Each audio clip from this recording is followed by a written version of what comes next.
Sa inyo lamang po kami magtitiwala ng lubusan. Maraming salamat, Panginoon. Ito po ang aming samdalangin sa pangalan ng Jesus. Amen. So, hindi ko alam kung ilang minuto po itong i-share ko po sa inyo dahil hindi po ako maaaring makapagsalita po ng matagal at medyo namamanod po yung lalamunan ko po ulit. But by God's grace, din na sama niyo po kapag niyo pong mga panalangin for complete healing po. So, tayo magpapatuloy sa Aklat po ng Gawa, chapter 8. So, dito sa verse 1, mababasa po natin ang talatang ganito ang nakasaad. Nang araw na iyon ay nagsimula ang matinding pag-uusig laban sa iglesia ng Jerusalem at maliban sa mga apostol, ang lahat ng sumasampalataya ay nagkawatak-watak at napunta sa iba't ibang lugar sa lupain ng Judea. Pinangaral sa verse 4, mababasa din po natin ito. Sundan niyo lang po ako sa aking pagbabasa ng mga ilang talata dito po sa chapter 8. Sa verse 4, sabi nga rin dito, idaragdag po natin sa verse 1, ipinangaral ng mga mananampalatayang nagkawatak-watak sa iba't ibang lugar ang salita saan man sila magpunta.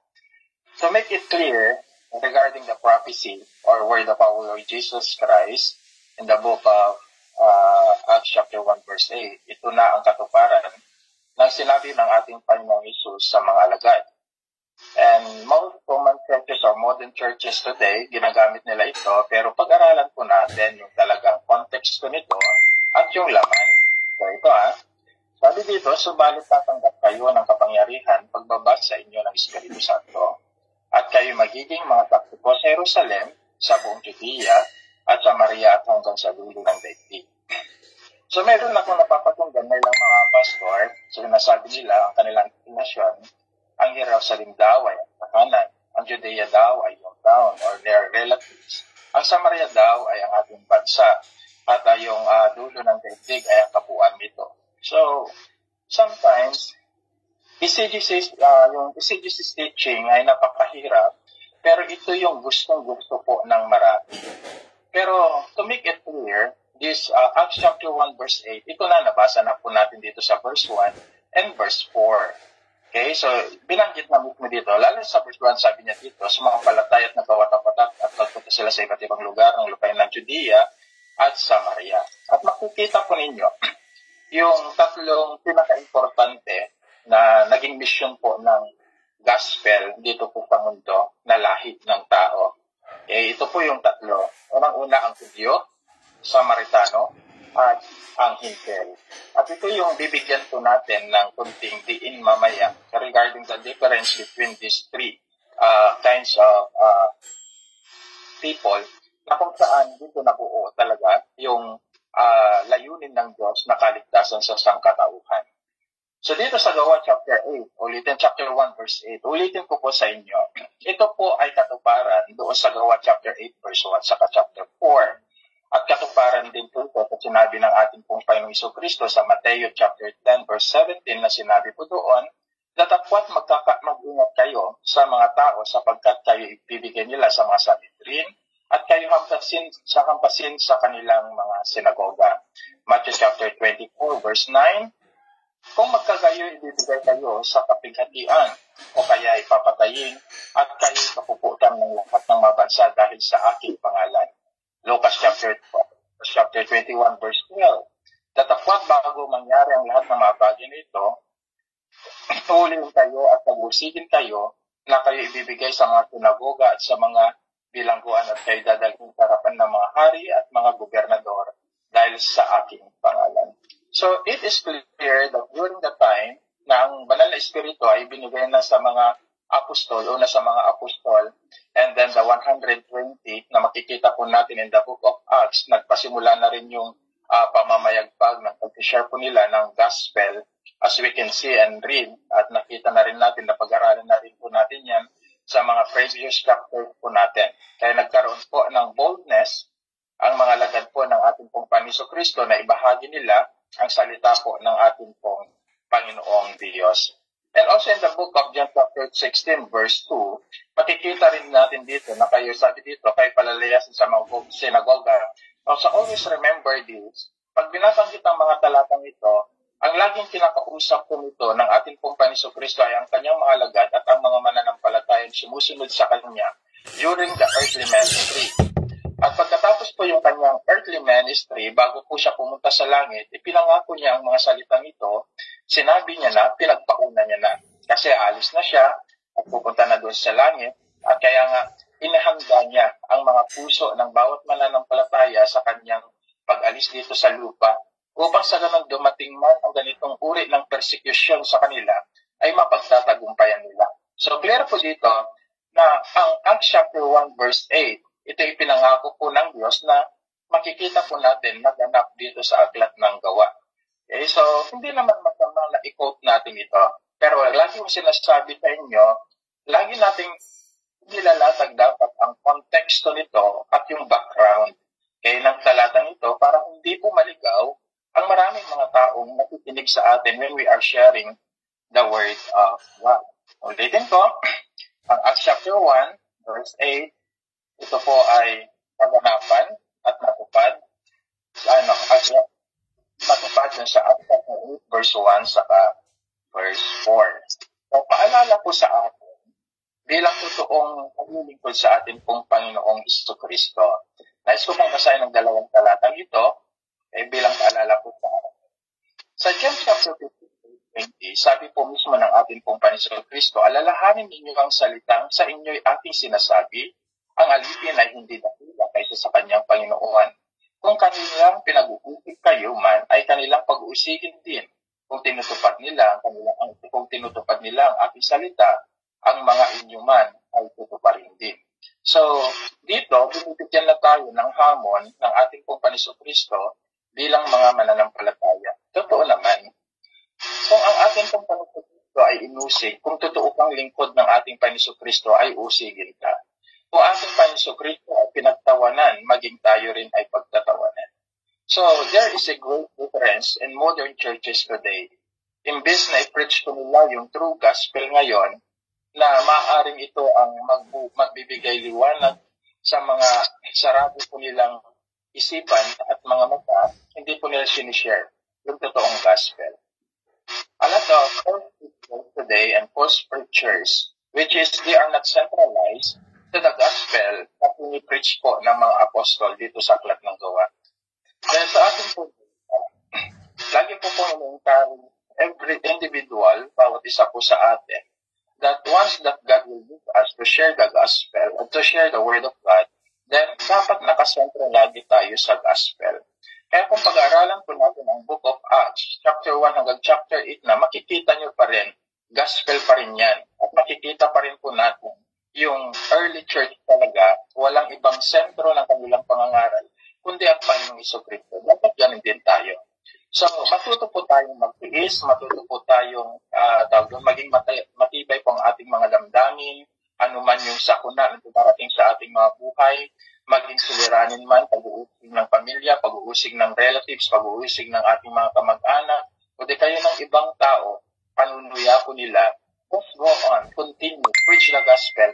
Kahit ba na ang lumalabas sa ating minsan, ay para tayo talaga yung mali. Pero yun yung realidad.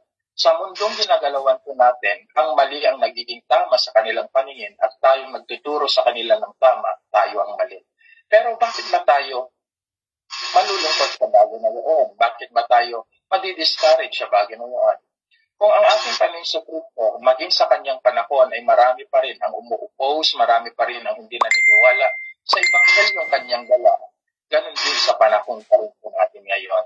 Pero ano ang dapat natin gawin? Manindigan po tayo sa katotohanang turo ng banal na kasulatan dahil ito lamang ang magdadala at magpapaliwanag sa mga taong sarado ang isipan patungkol sa kaligtasang regalo ng ating pong Panginoong Kristo. Another encouragement po sa ating ng ating Panginoong Jesucristo o ng ating pong Panginoong Diyos bilang totoong naglilingkod sa Kanya ay sa aklat ng 2 Timothy chapter 3 verse 12, lahat na ibig mabuhay sa kabanalan kay Kristo Jesus ay mga babasa ng pag-ibig. So, pansinin po ninyo, So, kung nasa right way ka talaga and right path, and even you are decided to live in the way that Christ, na siya ay namuhay din sa kabanalan at maging ang mga apostol, talagang nandiyan persecution. Pansinin po ninyo. Sino ang lalong napipersekut ngayon? Yung mga taong namumuhay sa kabanalan, yung sasabihin nila na, wala ka na sa modernong panahon, wala ka na doon sa mga sa panahon, old-fashioned ka na. So, yun yung mga terminologies na ginagamit po ng mga tao para tuyain po tayo. Pero ang utos kasi natin, maging banal. The commandment of God to every one of us, tandaan po natin ito. And ito inulit din po ng Apostle Peter in the book of Peter, chapter 1, verse 16, na kayo magpakabanal sapagkat ako'y banal, sabi ng Panginoon. And that is the mandate to every individual of us, that every true believer must live in a righteous way, in a holy way, and of course, may sacrificial po yan. Kaya, kung babasahin po natin ang mga talatang ito, napakaganda na marimay sa atin pala sa ating mga buhay na tayo tinawag ng Diyos para mamuhay sa totoong kabanalan. Because this is our calling. Ito yung pagkatawag sa atin na tayo po ay maiba sa mundo nito. Tayo po ay maiba sa mundo nito sa papaano paaral, sa pamamaraan po na kung saan tayo ay totoong naglilingkod sa Panginoon Kristo at namumuhay sa kanyang kabanalan. Yan po yung nais po ng atin po. Meron pong maingay. Sino po yan?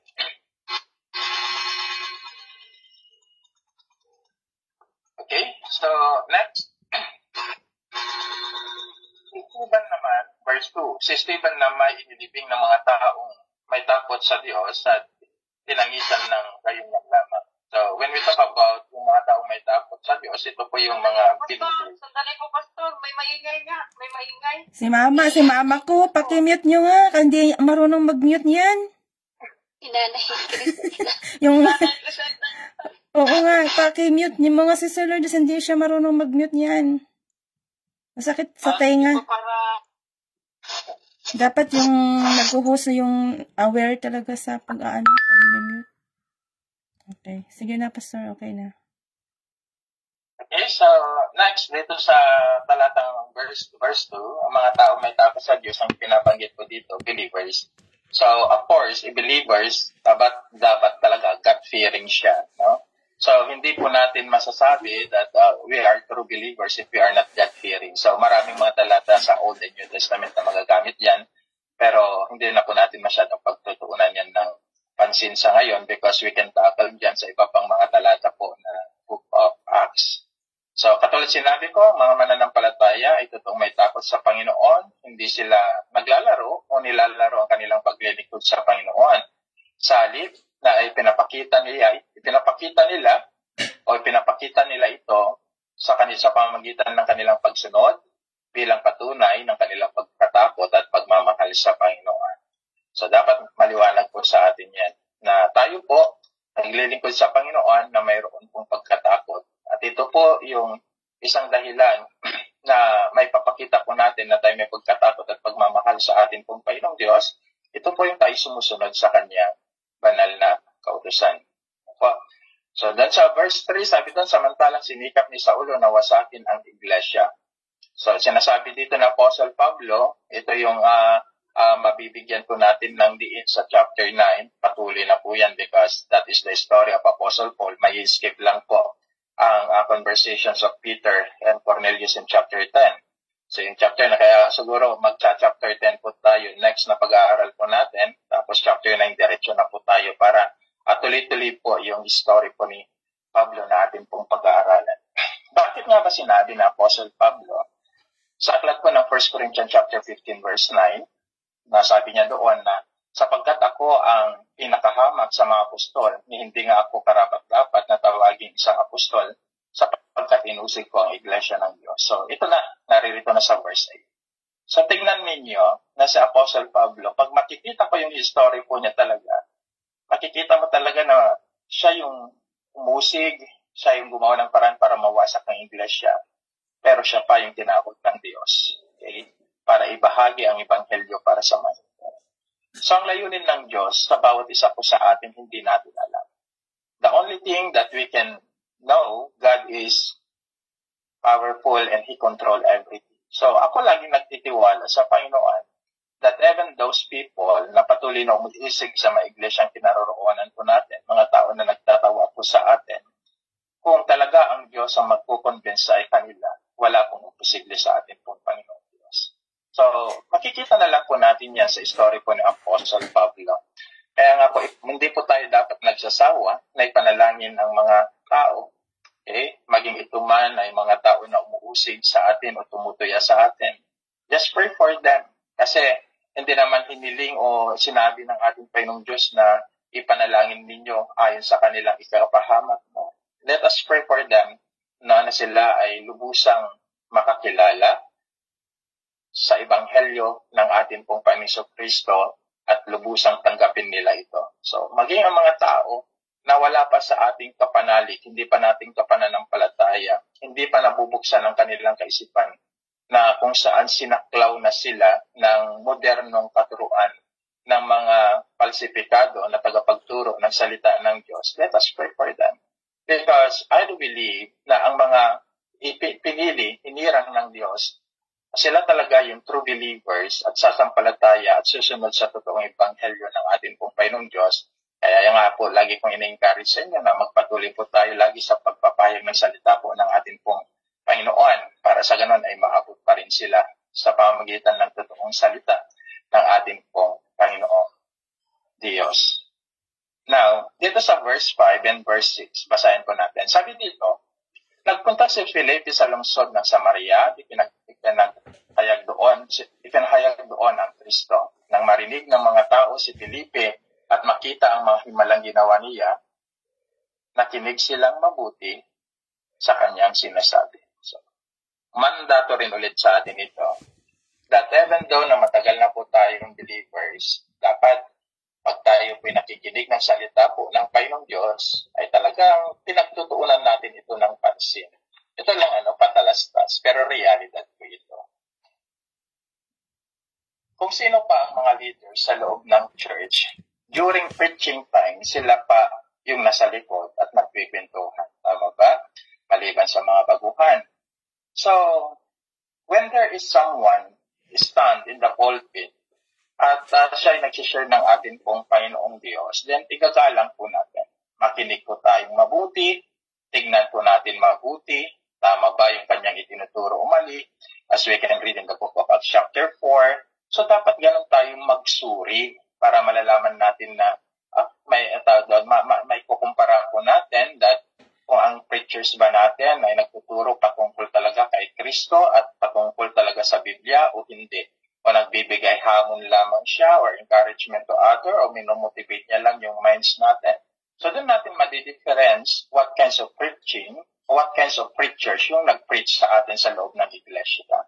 Pero sana sa atin, sa loob ng iglesia, yun din, kahit dun sa church namin dito sa Pilipinas, I always encourage them na dapat matutunan din nilang maging tahimik, pero hindi pa rin nila naiwasan. Pero hindi pa rin ako nagkukulang sa pagpapaalala that we need to respect the Word of God, lalo na kung isinishare po ito. Bakit? Tayo po kasi ang beneficiary ng salita po ng Panginoon. So dito, makikita po natin at binasa po natin kanina na yung mga sinera ni Felipe, talagang sila'y nakinig na mabuti. When we talk about na nakinig na mabuti, talagang naroon yung meditation, talagang lubusang pagnanais sa salita po ng ating pong Panginoon. So ang mga tao sa Samaria ay may tuturing na halong hintel. Tandaan po natin ang mga tao sa Samaria ay may tuturing po na halong hintel at Hudyo. Kaya nga, sabi po doon sa aklat po ng John chapter 4 ng Samaritan noon, sabi niya doon, ama naming Jacob, regarding doon sa well na hinukay po ni Jacob. So therefore, halo po kasi, bakit? Sila po kasi ay may tuturing na marumi kasi nag-asawa po sila ng hindi nila kalahi. Gentiles, Greek, o ano pa man. No? So yan po yung dahilan. Kaya huwag niyo kalimutan, at sa Samaria po, ang naninirahan po dyan ay mga halong hintel at Hudyo. May lahi po sila. Pero, kumbaga ba half-half. No? Sapagkat nag-asawa ang mga Hudyo ng di nila kalaki o ng mga hintel. So, katulad sinabi ko, half Jews and half Gentile po yung mga yan. Pero pansinin ninyo, ito yung sinabi ko sa inyo kanina. Okay? Na mga tao or recipients to the gospel of God na ginamit din po ng ating pong Panginoong Diyos. Tatlo po talaga ang great preachers, okay, na talagang ginamit ng ating pong Panginoong Diyos. Ang una, si Pedro ay tinawag ng Diyos to preach the gospel to the Jews. So makita niyo po yan from chapter 1 hanggang sa matapos po tayo ng chapter 10 po ng Acts, makikita ninyo na talagang very bold po si Pedro. So diyan po siya tinawag to preach the gospel to the Jews. Si Philip, ito, hindi po kasi napapansin ito ng marami. Si Philip po ay called by God to preach the gospel to the Gentile Jews. Sino po yan? Sa mga Gentile Jews, which is isa po sa Samaria, kaya papansin nyo chapter 8, nakafocus po doon sa area po ng Samaria at sa iba pang lugar. Pag-aralan po natin ito mamaya. So si Philip po, siya po yung tinawag ng Diyos na mag-preach yung dalawang lahi na nagtipon, which is the Gentile Jews. Siya po ang tinawag ng ating pong Panginoong Diyos, most especially nakafocus po dito sa Samarian places. Okay? So yan po si Philip, tinawag ng Panginoon, Diyos, okay, para maghayag ng salita, okay, ng Panginoon doon sa Samaria or the Gentile Jews. And then, pangatlo, ito ang pinakamalawak na misyon, okay, si Pablo, Paul called to preach the gospel to the Gentiles. So itong tatlong ito, talaga sila yung hinirang ng Panginoon. Bagamat may tuturing natin na sila ay totoong martir, at talaga naman sila ay martir, namatay po sila sa pagpapahayag ng Ebanghelyo ng ating Panginoon, hindi po sila tumigil. Hindi po sila tumigil kasi alam nila yung kanilang pagkatawag at alam nila kung sino ang tumawag sa kanila. Alam niyo po, sa atin po, tayo po tinawag ng Panginoon, not only believers, okay, in the church. Tinawag po tayo ng Panginoong Diyos to be part, okay, in His kingdom. So kung tayo po ay part in the kingdom of God, mayroon tayong obligasyon and responsibilidad na ibahagi ang Ebanghelyo. Mayroon tayong obligasyon at responsibilidad na tulungan ang mga local church na atin pong kinakatayuan kung saan nakikinig po tayo ng salita po ng Panginoon. Meron tayong obligasyon at responsibilidad na magpatuloy sa atin pong pagkatawag sa Panginoong Diyos. Dahil alam po natin, kilala po natin ang tumawag sa atin. Alam po natin na ang Diyos na tumawag sa atin sa pamamagitan ng ating pong Panginoong Kristo na nagbuhos ng kanyang totoong biyaya sa bawat isa po sa atin. Siya yung Diyos na kung saan hindi po niya sisirain ang kanyang pangako. Siya yung Diyos na nangako sa atin na magkakaroon po tayo ng buhay na walang hanggan sa pamamagitan ng ating pong Panginoong Kristo. At tulad sinabi ko, kinuulit ito nung nakaraan, pagpapalit ba natin ang kapighatian sa naghihintay na kalwalhatian sa atin doon sa langit. That is in the book of Romans chapter 8. Kaya nga po, dapat magpatuloy po tayo. Kung si Pedro nagpatuloy po siya, magpatuloy po tayo. Kung si Philip nagpatuloy po siya, magpatuloy po tayo. Maging si Pablo nagpatuloy siya, magpatuloy po tayo sa pagbabahagi ng salita po ng Panginoon.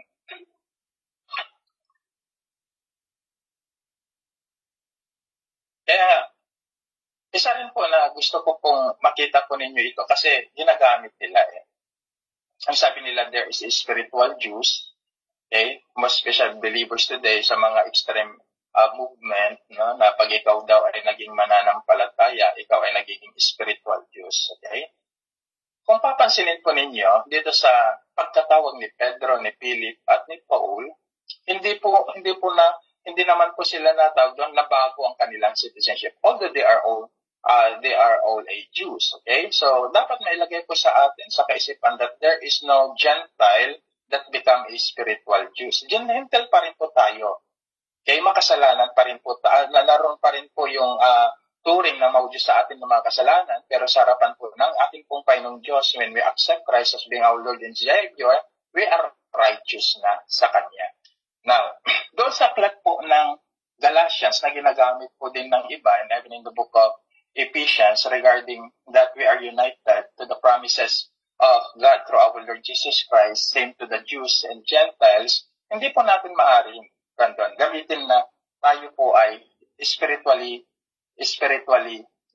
Jews na kahit na tayo mga hindi. Tandaan niyo po ito. Ang isang hintel ay manatili sa kanyang pagkahintel at ang Hudyo ay manatili sa kanyang pagka-Hudyo. We talk about citizenship and humanity. Okay? So, both of these, Gentiles and Jews, tandaan po natin that in the sight of God, na mayroon lang tayong iisang batas. Okay? Meron lang po tayong iisang batas na ginawa po ng ating pong Panginoon Kristo. Okay? Sa pamamagitan po niyang kanyang dugo, tayo nilinis ng dugo po ng ating Panginoon Kristo at ang batas na yan ay yaong ginawa lamang po ng ating pong Panginoon Kristo. Of course, there's this law of our Lord Jesus Christ. Yung batas na ito na tinutukoy po ay yung batas na pagliligtas po ng ating pong Panginoon Kristo sa bawat isa po sa atin. That individual, bawat maging Hudyo man o Hintel, ay maliligtas po sila sa pamamagitan po ng pananampalataya at biyayang kaloob po ng ating pong Panginoon Diyos. So, wala nang pagkakaiba between these two. So, hindi na natin sabihin, huwag nyo nang huwag na po natin nasahin na tayo, kailangan ko maging Hudyo dahil baka mas malapit ako sa Diyos. Laging ganun kasi, yung pananaw po ng marami. Hindi po nila alam that there is a different gospel that given to the Jews. No, there is a law given to the Jews, there is a law given to the Gentile Jews, and there is a law given to the Gentiles, but there is a one gospel given to these three kinds of people. So, ibig sabihin, iisang ebanghelyo lang, iisang biyaya, pero magkakaibang batas. Nung ako pinagturo sa inyo, kung inyo pong papansinin, sinabi ko po sa inyo noon na may mga batas para sa mga Hudyo, may mga batas para sa mga Hintel. Okay? Tandaan po natin yan. Kaya dapat ito yung alagi nating makita na tayo po ay hindi po Hudyo at pinipilit na hindi po tayo po yung mga Hintel at pinipilit po nating maging Hudyo. Tignan po ninyo ang conversations at mapag-aralan po natin yan in the book of Acts chapter 15. In the book of Acts chapter 15, maliwanag po dyan, kaya nga po si Apostle Pablo nagalit kay Apostle Peter kasi may batas na gustong gawin ni Pedro na ipapasunod niya doon sa mga Hintel. Pero anong sabi ni Pablo kung pag-aralan niyo dyan? Sabi Pablo, tinawag siya ng Diyos para sa mga Hintel at si Pedro naman ay tinawag siya para sa mga Hudyo. At hindi na dapat ipagpasan pa ng mga Hudyo yung pasanin para sa mga Hintel. So, it is clear, okay? Kasi may mga batas na po yan bago pa dumating ang napakalaking biyaya ng Diyos sa pamagitan ng ating pong Panginoon Kristo. May batas na po ang mga Hudyong sinusunod yan. Mula po sa panahon po ni Abraham hanggang sa panahon po ni Moses at sa panahon po ng mga propeta. May tatlong dahilan na lagi nating tandaan, okay? Ito po yun. Kapalad sinabi ko, may batas na ginawa po ng Panginoong Diyos para sa mga Hintel, may batas po ang ginawa ng Diyos para sa mga Hudyo, pero may isang pangako, iisang daan, iisang kaligtasan, iisang ebanghelyo, iisang biyaya na ibinigay ng Diyos para sa Hintel at mga Hudyo. So, dapat, yun po yung lagi po nating makita. Dito sa verse 9 hanggang verse 13 and then 18 to 24, hindi ko na po masyadong itakal po sa inyo ito regarding kay Simon na sa Lamangkero. So may ilang mga bagay lang dyan na stances, pero hindi ko na po itatakal ito sa inyo. Just read it. Diretso po tayo dito sa aklat po ng Acts chapter 8, balikan po natin ang verse 14. Or verse 12.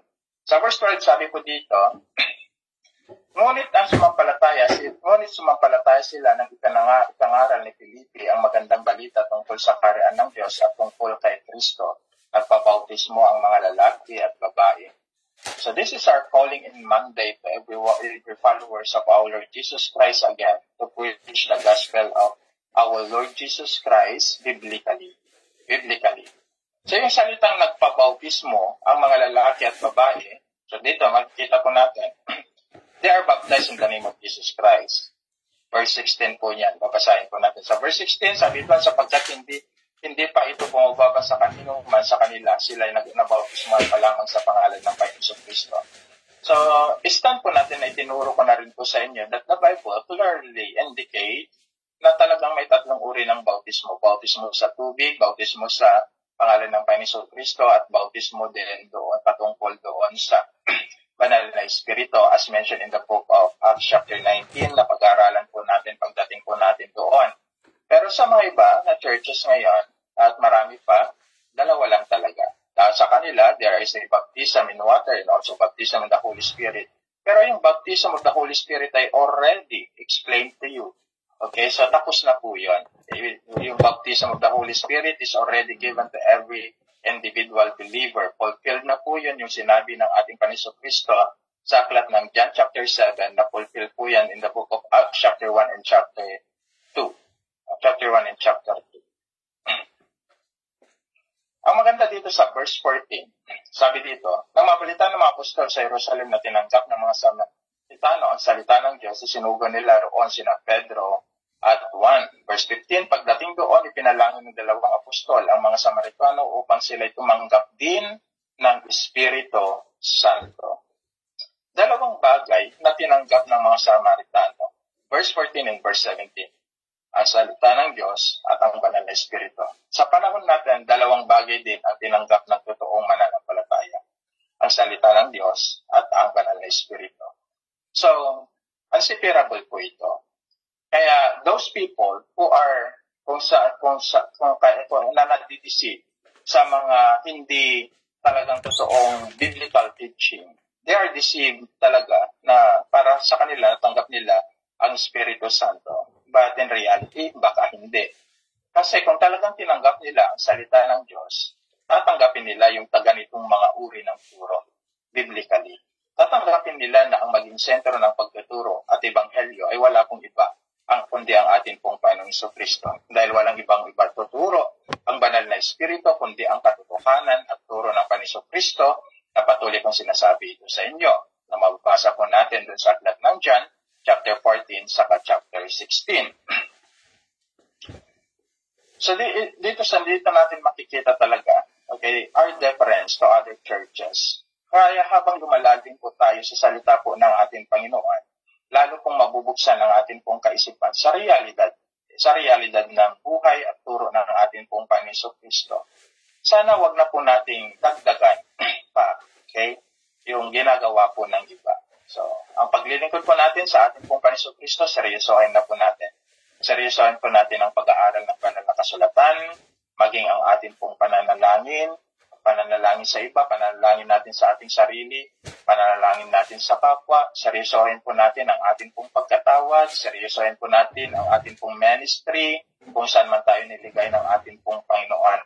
Dahil hindi po natin alam kung kailan darating ang Panginoong Diyos, but make it serious everything. Hindi po laro ang paglilingkod po natin sa ating pong Panginoong Diyos. Dahil ang totoong Kristiyano ay totoong naglilingkod sa ating pong Panginoong Diyos.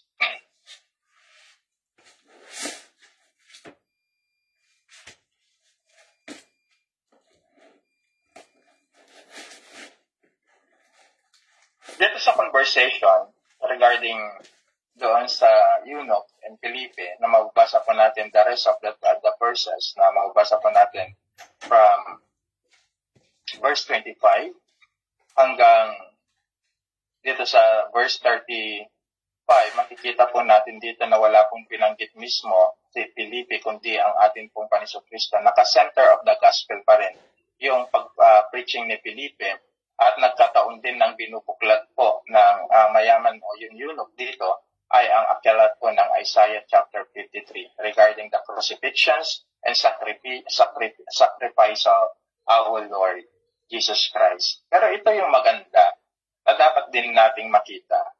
Nagtanong kay Felipe ang pinuno, sabihin mo nga sa akin kung sino ba ang tinutukoy nito na propeta, sarili ba niya o iba? So dito makikita po natin,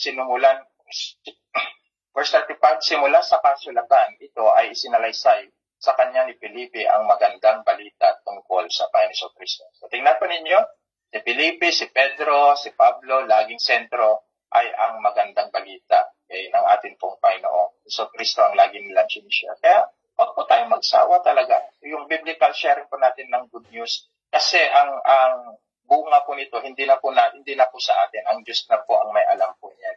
Okay, just share the true gospel, okay, para hindi po tayo magkasala sa harapan ng Diyos. At kung ano man yung magiging bunga nito, ang Diyos na po ang nakakaalam. So dito rin sa verse 30, nice kung balikan po natin. Sabi po ni Felipe, naunawaan ba ninyo ang inyong binabasa? So sabi naman po na sa sagot ng mayaman, o yung yun, sabi niya, paano ko maunawaan kung walang magpapaliwanag sa atin? That is our calling as being pastor. Sa mga pastor and assistant pastor or those leaders inside the church, elders and deacons, no, you are called. Okay, tayo po'y tinawag para magpaliwanag ng banal na kasulatan. Hindi po tayo nagpapag-debate, but to encourage them, not only to encourage them, but to explain to them the biblical na tawag doon, pag-interpreta ng banal na kasulatan. Yun yung mandato sa atin. Nakakalungkot pong isipin sa panahon po natin ngayon. Okay, so nawawalan po doon sa mga talagang preachers yung totoong pag-aaral ng salita ng Panginoon. Malalaman mo naman if they are totally prepared or not. Pero kung ikaw ay tumatayo, nag-share ka ng Word of God, huwag kang mag-rely lamang. Hindi po masama ang, ito ulitin ko naman sa inyo, hindi po masama ang mag-internet o mag-Google o ano pa man, mag-research. Hindi po masama yan. But be sure na nag-prepare ka talaga. When I'm talking preparation is that may sarili kang time to meditate, time to study, time to learn, and then dapat ikaw yung unang nakakalasap, okay, ng mensahe na isi-share mo rin po sa iba. Ibig ko pong sabihin, gumagawa po tayo ng mga outline, okay, based pa rin dun sa biblical teaching ng Panginoon Kristo, dahil ang ginagawa po natin dito, hindi po tayo nagluluto, inilalatag lang po natin ang salita po ng Panginoon. Paano natin mailalatag ng gusto ang salita ng Diyos kung wala po tayong pag-aaral? Kung talagang gusto po natin maglatag ng salita ng Panginoong Diyos ng buo, then kailangan talaga natin ng panahon ng pag-aaral. Pwede kang mag-research for comparison, pero be sure that the context of the scripture, yun pa rin yung laman ng ating pong ibinabahagi. Kaya sabi mismo dito, ng isang kausap po ni Felipe, sabi niya, paano ko maunawaan kung walang magpapaliwanag sa atin? Kaya pag mayroon po, lumapit po sa inyo, at may mga tanong po sila patungkol sa salita ng Diyos, okay, dapat handa rin po tayo. Handa tayong panindigan, tayuan ang ating pong pananampalataya at magpaliwanag sa pag-asang mayroon po tayo na tinanggap po sa ating pong Panginoon Kristo. Yan po ang sinabi po ni Pedro dun sa aklat po ng 2 Peter chapter 3 verse 15. Kaya dapat lagi po tayong handa sa pagpapaliwanag nito. So, bakit mahalaga ang doctrines? Kasi dito po magkakaroon po tayo ng lakas, karunungan at kaalaman para maipaliwanag po natin ang ibang mga katanungan patungkol sa salita po ng ating pong Panginoong Jesucristo. So, another proof in this particular verses na binasa po natin from chapter 25 to 35, this is a proof that Christ is the treasure and centers to every prophecy and teachings of the Scripture. So, from Genesis to Revelation, ulitin ko pa sa inyo, ang sentro po talaga dyan at ang nandiyan dyan ay wala pong iba kundi ang ating pong Panginoon Kristo. He is the treasure. Okay? Sila yung pinapahid siya, yung ipinapahayag ng mga propeta, at siya rin yung mga itinuturo ng mga apostol, at siya ang itinuturo ng banal na kasulatan. So therefore, pag si Kristo ang talagang sentro ng lahat, so from Old and New Testament, ang tawag po dyan, ang dapat po natin i-share, ay ang ebanghelyo ng ating pong Panginoong Kristo. Lagi natin isinisentro sa bagay na yan. Another things that we need to babasahin po natin, patapos na po tayo. Sabi dito, nagpatuloy sila sa paglalakbay at dumating sila sa isang lugar, verse 36, na may tubig. Kaya sinabi ng pinuno, tingnan mo, may tubig dito. Mayroon bang hadlang upang ako'y bautismuhan? Pinatigil ng pinuno ang karwahe, lumusong silang dalawa sa tubig at binautismuhan siya ni Felipe. Another that we can see in this particular chapters, may distinction talaga. Yung una kanila, baptism in the name, nabautismuhan sila sa pangalan ng Panginoon Kristo, pero dito sa 36, makikita mo hanggang 37, lumusong sila sa tubig. So ang tinutukoy dito, baptism in the water. Kaya dito sa Book of Acts, nakikita yung difference talaga ng yung three kinds of baptism talaga. If you continue to study, ang daming mga talata na makikita po natin at pwede basahin. So, kanina, baptism sa pangalan po ng ating Panginoon Jesucristo. Ngayon na, nagbaptismo sa tubig.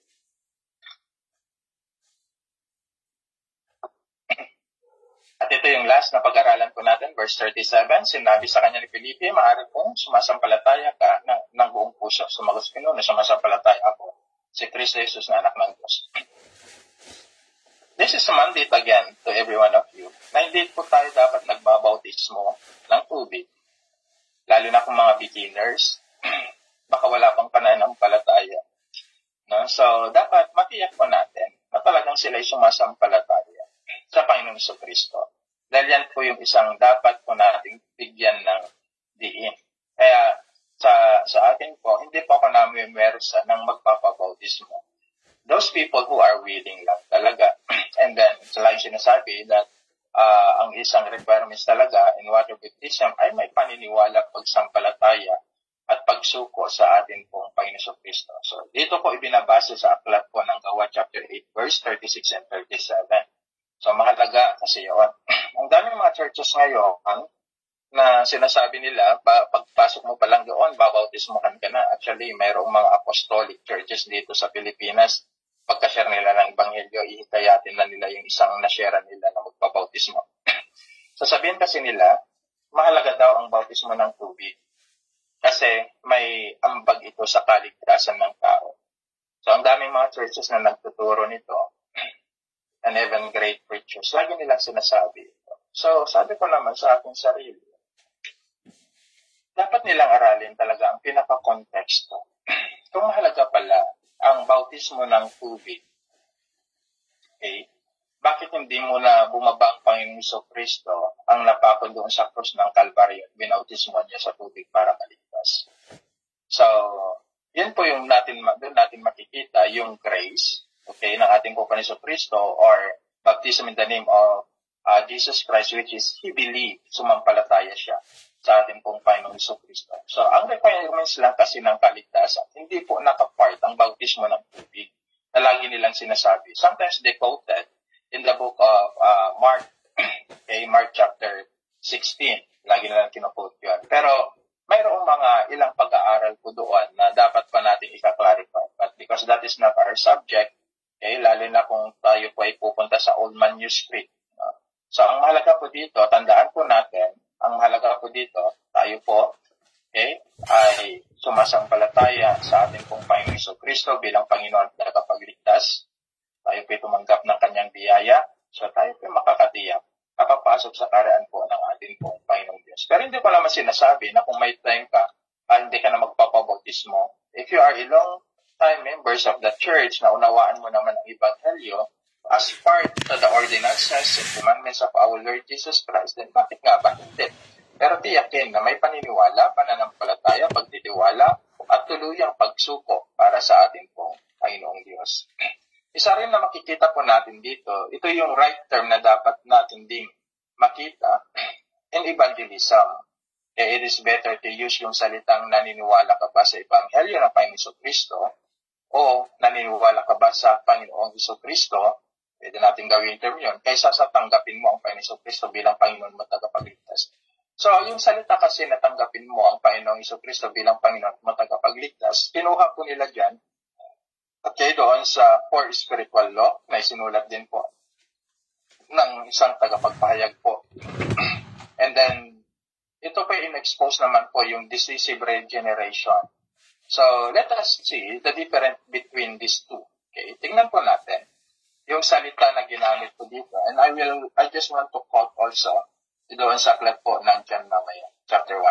So sabi dito yung different. Ano ba mas maganda? Yung naniniwala ka ba sa Panginoong Jesucristo or naniniwala ka ba sa Ebanghelyo ng Panginoong Jesucristo? Ito yung dapat. It is biblical. Okay? Ito ay biblical. So, ilang mga talata lang, pero ang dami po nito. Pero kumuha lang po ako ng tatlo.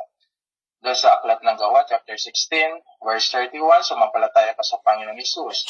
Doon sa aklat po ng Romans, chapter 10, verse 9, sumampalataya ka sa Panginoong Jesucristo. And then the requirements of salvations, doon sa aklat ng Marcos, chapter 1, verse 14 to 15, na sinabi ng Panginoong Jesucristo, sumampalataya ka at magsisi ka. So, that is the requirements. Yan po yung requirements ng kaligtasan ng tao. Hindi mo lang kailangan panalangin o sinulat na Panginoong Diyos ang iyong pangalan sa aklat ng buhay. No.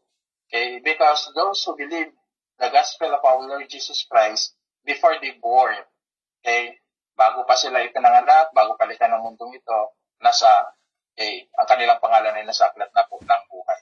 That is in the book of Ephesians chapter 1, beginning verse 4 and 5, tapos punta ka po dyan sa verse 11 hanggang verse 13. So, katulad sinabi ko, lagi ito sa inyo noon, na-explain ko na rin po sa inyo noon, na those elect, those who chosen by God, sila po yung true believers. Sila lang po yung magiging totoong mananampalataya, totoong tagasunod ng Kristo Kristo, at totoong magbibigay ng kanilang buhay para po sa ating pong Panginoon. And I'm praying na bawat isa po sa atin, part po doon. So, tanggapin mo ang Panginoon Kristo bilang iyong Panginoon at nakapagligtas. Okay? Ito po ay unbiblical. Okay? Unbiblical po siya. Pero tingnan po natin kung bakit. Bakit po siya unbiblical? Kasi kulang. Kulang. Ang paggamit po kasi nila sa aklat po ng 1, chapter 1, verse 12, sabi doon, ang lahat ay tumanggap at sumampalataya.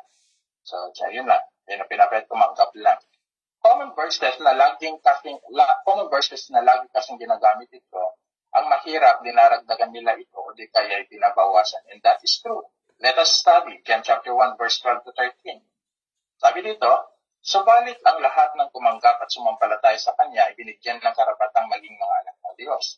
Sila ay naging anak ng Diyos hindi dahil sa isinilang sila ayon sa kalikasan at kagustuhan o kagawan ng tao, kundi ayon sa kalooban ng Diyos. If you use these verses, please, gamitin nyo pa rin yung verse 13 para maipaliwanag na husto ang talatang ito. Let us study these particular verses para maunawaan po natin sino ang tinutukoy ko dito.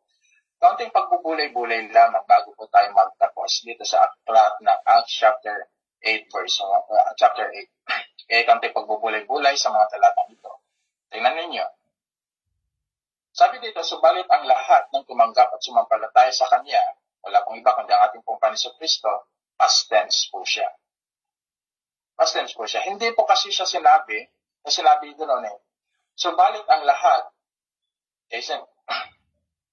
subalit ang lahat ng tatanggap at sasampalataya sa Kanya, dapat gano'n, kung present tense. Tama ba? Kaya ibig sabihin, he took already. Kasi pag-aaralan po natin dito, maliwanag dito in the book of John chapter 1, maliwanag po dito. Possible, sabi po ng isang ating po pinag-aralan na article, already believers. Okay, already believers ang naririto sa dito na tinutukoy. Another na pag dinilay-nilayan po natin in verse 12. Sa verse 12, sabi niya, may posibilidad na malinaw na ang pagbanggit dito ni Juan ay ang mga mananampalataya. Okay, mga hinirang, mga pinili ng Diyos, mula pa noon, una bago palikain ang mundo. Kaya sila'y tumanggap at sumampalataya dahil ito ang kalooban ng Diyos. If you agree with that, and alam niyo po yung sumulat ko nito, one of the great theologians, and I agree. Okay, kasi hindi naman pwedeng tatanggap at hindi rin pwedeng sasampalataya ang isang tao kung wala ang mga bagay na ipinagkaloob sa Kanya ng Diyos. Dito makikita rin po natin, isang pang katanungan na maaari nating pagbulay-bulayan when we use that term. Maaari bang tanggapin ng isang tao ang di niya sinasampalatayanan? Ang sagot po dyan, hindi. Kaya, paano mo ipatatanggap? Kakarinig lang nila, halimbawa, narinig sila, tapos hindi mo pa, tingnan nyo, may nag-preach, halimbawa ng crusade, na napakinggan ko ako nito. Nag-testimony lang siya, nag-testimony. Halos hindi mabanggit ng gusto yung gospel. You repent and believe, maniwala ka sa mampalataya sa Panginoon Kristo, maniwala ka sa mampalataya sa gospel. Nag-testimony. Nag-altar call na. Nag-altar call na pagkatapos pa ng altar call, sabi niya, tinatanggap mo ba ang Panginoon Kristo bilang Panginoon tagapagligtas mo? Siyempre, pumunta sa harapan naman yung mga iba. Pero karaniwan yung mga matagal na sa simbahan din. So sabi niya, oo. Okay, so, anong tatanggapin niya doon? Hindi mo ipinaliwanag ng gospel. Anong tatanggapin niya doon? Hindi nila naunawaan ng gusto. Sino yung sasampalataya nila na hindi nabanggit si Kristo? So sometimes that is false. Kaya kung ito'y ginagamit natin, matiyak sana rin natin. For example, ganun yung gagawin natin, pagpapatanggap. Siguro mas agree naman ako sakali lang. Pero mas agree po ako sa number 1 na pinag-aralan po natin kanina, na mas agree po ako doon sa masampalataya kaba kaysa tumatanggap. So, kung halimbawa magpapatanggap ka, matiyak sana na ang sentro ng Ebanghelyo i-preach nila ay si Kristo lang. Okay? Wala na iba. They focus about repentance, patungkol sa kasalanan. Okay? So, talagang ilalatag nila lahat ng uri ng kasalanan para doon sa damdamin ng nakikinig. Alam niya na sila yung makasalanan, makita niya na kailangan niya ng tagapagligtas. Kasi yan yung purpose ng gospel eh. Yung makita natin na tayo makasalanan, makita po natin na kailangan natin ng tagapagligtas. So, pwede pa siguro. Halimbawa lang. Pero kung hindi, nakakalungkot na isipin, no? So, maraming mga ganitong mga iglesia na gumagawa without knowing na sa sarili lang nilang kalaman ang kanilang mga papahagan, which is out of the context. So, unang katanungan kanina, maaari bang tanggapin ng isang tao ang di niya sinasampalatayanan? So, ang sagot doon, hindi. Pangalawang katanungan, pwede bang magpatanggap ang tao sa bagay na di naman pinapatanggap o binibigay ng Diyos? So, anong karapatan po natin sa mga bagay na ganoon? Kung hindi naman ito kinalugdan at kinalooban ng Panginoon. Kaya yung mga problema doon sa mga, sa mga nag-aaral po, sa lahat naman dito na experience po natin. Pero yun yung realidad. Kaya ang preaching the gospel inside our congregations allow that the Holy Spirit and the Word of God convince and convict that person. Ang responsibilidad po natin, ang trabaho po natin, okay, ay magpahayag ng Ebanghelyo ng ating pong Panginoong Diyos. Ang pagtanggap at pagsampalataya nila ay ang Diyos ang may trabaho, hindi po tayo. Wala po tayong karapatan sa mga bagay na ito. Huwag po nating trabahuhin ang trabaho ng Banal na Espiritu at ng Diyos dahil hindi po tayo Diyos. So ang tanging makapagbibigay langan at pwedeng magpatanggap ay ang Panginoong Diyos. Another view here, yung salitang tumanggap, it's all about the grace. Then sumampalataya, it's all about the gospel. So dapat makita po natin that these two, grace and gospel of our Lord Jesus Christ, ay sa Kanya lamang matatanggap sa pamamagitan ng kalooban ng Panginoong Diyos. Tumanggap tayo ng biyaya. Tandaan po natin ito. Sa ating lahat na mananampalataya, tumanggap po tayo ng biyaya sa pamamagitan ng Panginoong Jesucristo at sa kalooban ng Diyos. Ano po yan? Tumanggap po tayo ng Ebanghelyo, naniwala po tayo sa Ebanghelyo sa pamamagitan pa rin ng Panginoong Jesucristo at sa kalooban ng Diyos. Hindi ito gawa o bigay ng tao o di kaya kagustuhan ng tao, kundi bigay at kalooban ng Diyos. So in terms of salvations, my brethren, ang may trabaho po dyan ay ang Diyos. Kaya yung mga bagay na hindi na po natin saklaw sana, huwag na po natin gawin. Bakit ko po inuulit lagi na ang tanging trabaho lang po natin ay ang magbahagi ng salita ng Diyos? Dahil yun po yung utos lamang ng Diyos sa atin at ng Panginoon Kristo bilang mananampalataya. Ito ang ginawa ng mga apostol, maging lalo na kay Apostle Pablo. So yun din ang gagawin natin. Yun din ang gagawin po natin. Ang laging sinapanalangin ng Apostle Pablo, pinapanalangin po na kahabagan kayo ng Diyos. So that is our prayer. Kahabagan sila po ng Panginoon. Okay? Tanging pinapanalangin po, makilala yung Panginoon Diyos. That is our prayer. Pero yung tawag doon, inuutusan pa natin at tayo pang nagkakaroon ng authority regarding acceptance. I think that is a big problem. Study well the context of the book of John, chapter 1, verse 12. Kaya't malinaw na ang tao ay walang karapatan o magbigay o magpatanggap para sa kagustuhan ng tao kundi ayon sa Diyos. Lamang magpasya. Ang Diyos lamang ang may karapatang magpasya at magbigay nito sa mga tao at nais niyang ibig. At yan sana ay malagay po sa atin po, mga kaisipan, mga kapatid sa Panginoon. Ulitin ko, huwag na po natin pakialaman ang trabaho ng Diyos sa trabaho ng Banal na Espiritu. Kung ano lamang po yung utos sa atin, yun po yung ating gawin. Dahil yun po yung tawag po sa atin. Yun po yung pagkatawag po sa atin. And last verse that I just want to read, sabi po dito, verse 39 and 40, conclusion. Pagkaahon sa tubig ni Felipe ay punuha siya ng Espiritu ng Panginoon at hindi na siya nakita pa ng pinuno. Ang pinuno ay tuwang-tuwa, nagpatuloy at sa paglalakbay. Namalaya na lamang ni Felipe na siya ay nasa Azoto. Mula roon, ipinangaral ang magandang balita again.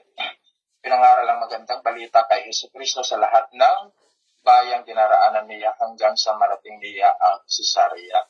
So tingnan ninyo, the calling and mandate to Peter, to Paul, and to Philip is to teach and preach the gospel of our Lord Jesus Christ. Wala naman iba. Yun lang naman trabaho nila. So, gawa lang talaga ng tao yung mga bagay-bagay ngayon sa mga modern churches po natin. Gawa lang talaga ng tao out of the scripture and without knowing the scripture talaga. Kaya sa atin, trabaho po natin, di ba? Nasadsad na po tayo sa gospel from chapter 1 hanggang chapter 8 hanggang sa matapos po tayo. Kasi dito talaga na mamayagpag ang ebanghelyo ng ating pong Panginoon Kristo. So, yung distansya po ng Gaza hanggang Azoto ay meron pong 48 kilometers. Okay? So, ibig sabihin, 9 na oras at 24 na minuto na paglalakbay kung lalakarin po yan. Okay? Doon sa Azoto to Israel o sa Caesarea naman, nakita ko po lang, tinignan ko lang po ito. Okay, 49 kilometers. So, meron po siyang 1 hour mahigit and travel. So, hindi ko alam kayo po ang nandiyan sa Israel kung gaano kalayo po yan. Siguro buhay pa yung mga lugar na yan. Pero of course, it is a different map noon hanggang sa panahon ngayon, sa panahon noon.